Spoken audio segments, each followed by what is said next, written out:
chase for London time. The thing for Amin, मुमकिन हो पाए। एक वक्त ऐसा लग रहा था जनवरी में, फरवरी में कि शायद ये गेम्स हो ही नहीं पाएंगे, और मैं तीसरे परेशान इस बात से था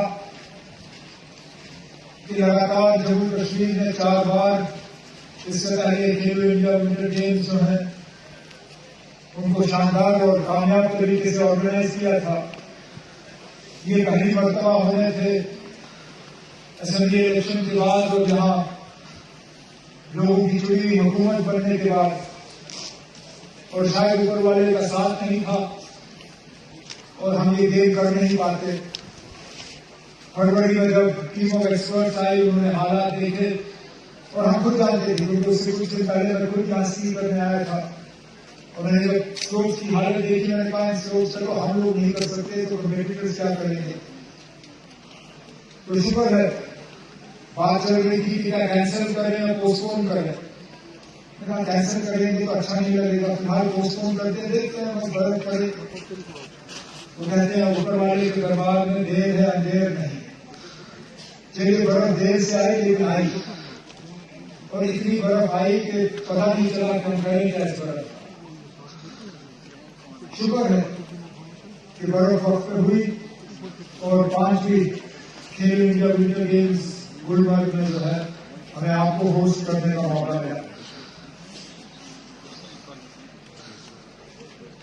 शायद अगर यही बर्फ 2-4 हफ्ते पहले आ जाती तो आपके लिए स्कीइंग और ज्यादा आसान होता है। मैं जानता हूं इस बर्फ पे स्की करना इतना आसान नहीं है। बर्फ भारी है, बर्फ में पानी ज्यादा है, हमारे स्कीज इस बर्फ पे इतनी आसानी से फिसलते नहीं है जितने आसानी से फिसलने चाहिए। मैं खुद सोच रहा था कि शायद आज 1:30 बजे तक स्की करूंगा और सीधा यहाँ पे मंत्री साहब को जो है इस्तेमाल करूंगा, लेकिन स्ट्रोक से चढ़ने के बाद जब एक के बाद एक झटके बढ़ रहे थे और स्कीज रुक रहे थे फिर चल रहे थे, फिर रुक रहे थे चल रहे थे, मुझे ख्याल आया कि आप लोगों पे क्या गुजर रही होगी, आप लोगों ने कितने मुश्किल हालात में यहाँ पे कम्पीट किया होगा। इसलिए यहाँ पे कम्पीट करना और यहाँ पे मेडल जीतने में मैं आप सबको जो है दिल की गहराइयों से मुबारकबाद पेश करता हूँ। वाकई गुलमर्ग विंटर कैपिटल है इस मुल्क का। जहां हम बैठे हैं इस मुल्क में स्कीइंग यहां से शुरू हुई। ये लिफ्ट जो हम देख रहे हैं ये इसको टी बार लिफ्ट कहते थे। गुलमर्ग में सबसे पहला ये लिफ्ट लगा। शायद अगर मेरी इतना सही है तो अंग्रेजों के वक्त से ये लिफ्ट बनाया। मैं खुद शायद 7 या 8 साल का था जब मेरी मां के साथ मैंने पहली बार यहाँ स्की किया। वहां से लेकर फिर हमने ये ड्रैग लिफ्ट लगाए कोमा की ड्रैग लिफ्ट करने के बाद एक गंडोला लगा जिसका फारूक शाह साहब ने जिक्र किया। उसको पहले एक फेज फिर दूसरा फेज और आखिर में चेयर लिफ्ट जो 2012 में शायद मुकम्मल हुआ। लेकिन ये काफी नहीं है। हमारे आसपास के मुल्क जो है वो और ज्यादा आगे निकल रहे हैं। हमने अक्सर देखकर पिछले 2-3 साल में पाया है कि जो लोग गुलमर्ग आते थे साल में 2-3 बार स्की करने के लिए, अब वो हमारे नजदीकी साउथ सेंट्रल एशियन मुल्क में जाते हैं। वो उज्बेकिस्तान और वेस्टर्न मुल्कों में जाके जो है वहां स्की करते हैं। अब हमारी जिम्मेदारी बनती है कि हम गुलमर्ग को और ग्रो करें, गुलमर्ग के स्की इंफ्रास्ट्रक्चर को और बेहतर बनाएं। हमारी खुशकिस्मती है कि चंद 1 महीना पहले वजीर आजम साहब यहाँ आए, उन्होंने सोनमर्ग टनल का उद्घाटन किया। उस टनल से सोनमर्ग जो है एक विंटर डेस्टिनेशन बन चुका है। हम चाहते हैं कि जिस तरह गुलमर्ग को हम स्की के लिए डेवलप करें उसी तरह सोनमर्ग को करें, क्योंकि सोनमर्ग की कुछ अपनी ही नेचुरल एडवांटेजेस हैं जिससे कि वो एक शानदार स्की डेस्टिनेशन के तौर पर बन सकता है। इसके साथ साथ यहाँ और इंफ्रास्ट्रक्चर, लेकिन हमारी एक सबसे बड़ी बदकिस्मती ये है जिसका हमारा कंट्रोल नहीं है, मौसम के हालात। मुझे अपना बचपन याद है दिसंबर में हमारे स्की के कोर्सेज शुरू होते हैं। दिसंबर के पहले हफ्ते में स्कूल बंद हो जाते थे और ठीक दिसंबर में हमारे स्पोर्ट्स की तरफ से, स्पोर्ट्स बॉडी की तरफ से यहाँ कोर्सेज लगती थी। दिसंबर, जनवरी, फरवरी, मार्च का थोड़ा हिस्सा यहाँ मुकम्मल स्कीइंग होती थी। आज तो ऐसे दिसंबर निकल जाते हैं जहाँ बर्फ का एक कतरा हमें दिसंबर में नसीब नहीं होता। कभी कभार जनवरी भी बिना बर्फ के निकल जाता है। फरवरी में जब बर्फ आ जाती है तब तक एम्बिएंट टेम्परेचर जो है हमारा बढ़ गया होता है।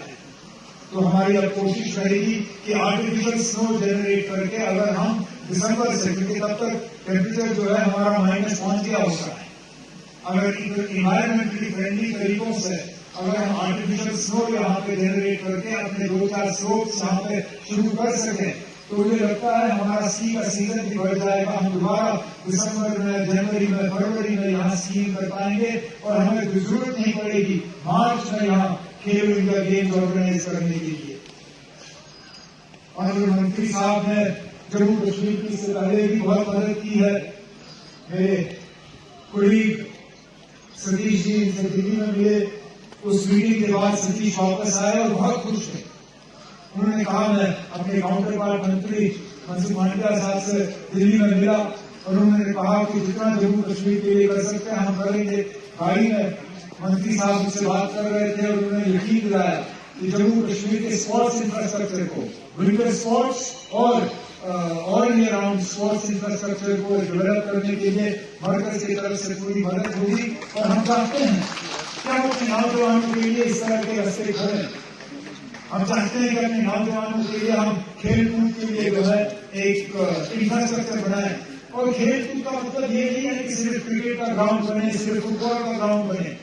खेल तो बहुत हो सकते हैं, जरूरी नहीं है कि बहुत ज्यादा जमीन और विंटर में भी गया, लेकिन हमारे जम्मू कश्मीर के पास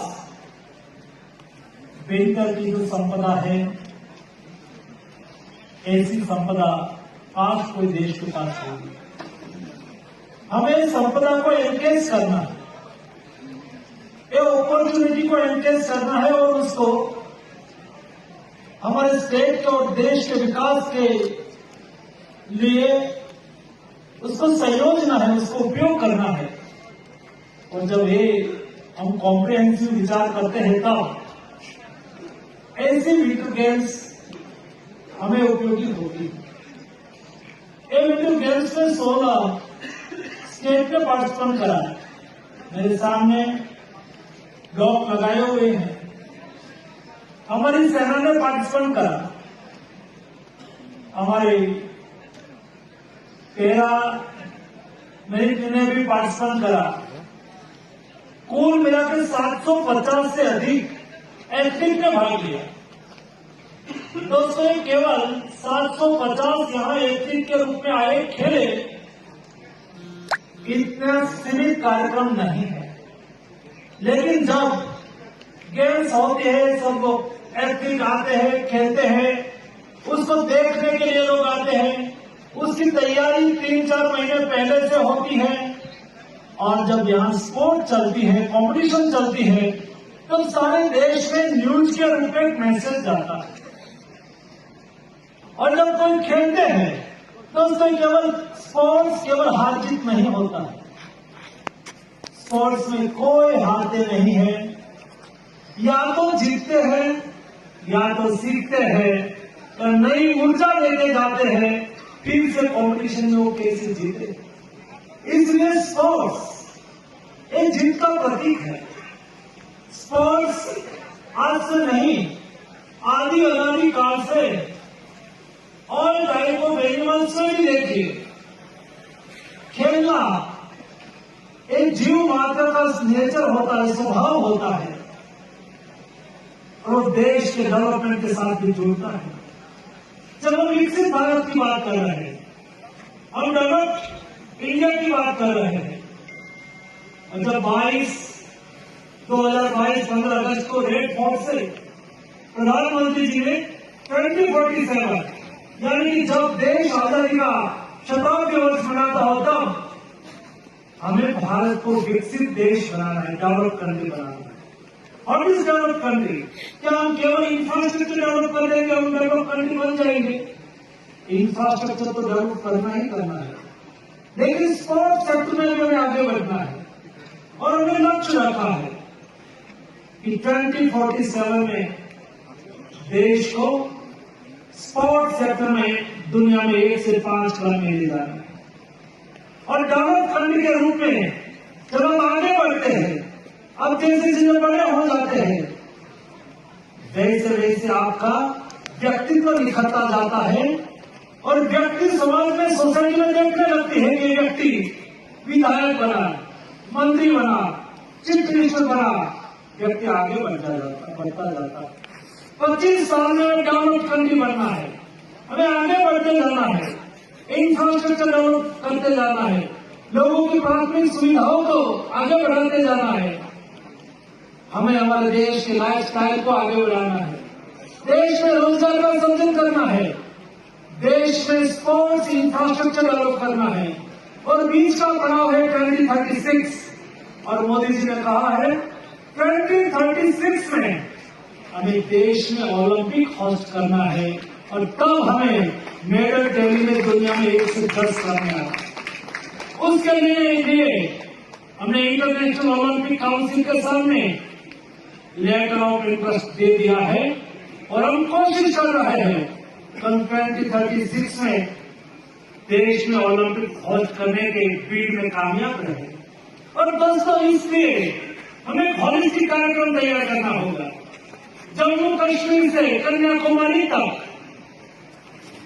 और नॉर्थ ईस्ट से लेकर गुजरात के कच्छ तक सारे हिंदुस्तान में एक रोबस्ट स्पोर्ट्स इंफ्रास्ट्रक्चर डेवलप हो, एक स्पोर्ट्स इकोसिस्टम डेवलप हो। आंचल ठाकुर है। क्या फील कर रहे हो आपने आज दूसरी पोजीशन हासिल की? बहुत अच्छा लग रहा है। हिमाचल टीम ने आज ओवरऑल सेकंड पोजीशन लाई है।